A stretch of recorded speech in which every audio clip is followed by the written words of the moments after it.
GE is a very big infrastructure company, so when I come to East Africa or the work that Jay and the local team will do here, it's really in the infrastructure area.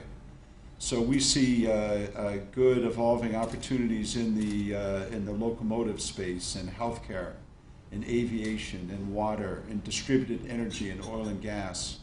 So if I look across the portfolio of technologies that GE has in infrastructure, almost all of them will have some applicability in East Africa today and across sub-Saharan Africa. The challenges really aren't technical. Many of them are business model. In other words, how do you get financing? How do you use public funds?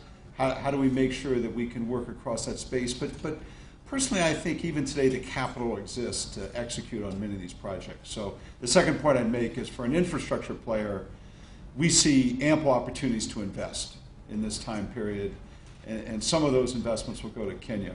We need local partners, and so I think for the business community in Nairobi, the business community in Kenya, we very much need you to want to partner, to drive transparency, good governance, all those things. We look for our local partners to bring those things, and so I offer kind of a welcoming aspect, and I hope that there are ways that we can work with the people in this room and your colleagues, because we very much believe in globalization through local partnership.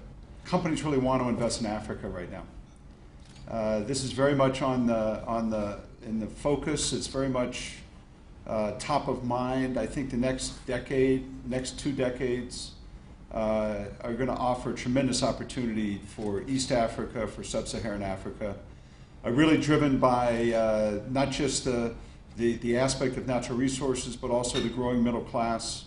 And I just see many trends that are underway that, for a guy like me that's been doing this for 30 years now, we've been able to pick up the evolution of China, Brazil, other regions, and I think there are many opportunities for the people in this room, and the time is not 5 years from now or 10 years from now or 20 years from now. They're now. So point number one is it's very much top of mind, very real, not just for GE but for all multinationals. This is a moment. The more stability there is, the faster we can go. And I very much applaud the business community to be a part of that. And so, I think we all know that nothing anywhere in the world, there's always risk, there's always volatility. We as a company accept that. We're long-term investors. But we sure do appreciate, I think, when people are working together towards a common cause, when we feel like the rule of law and good governance and stability and those things are underway, that just can accelerate even further. So the time is now. We see good investment opportunities. We need partners. We applaud these efforts, and we look forward to a good future. I'm sure, and you'll hear from some of the different sectors that have been engaged, that they all had the experience of exactly the same thing that we all had as you're sitting here. So it isn't about the business community. It isn't about civil society. It isn't about the faith groups. It isn't about individual groups. I think this is all about Kenya.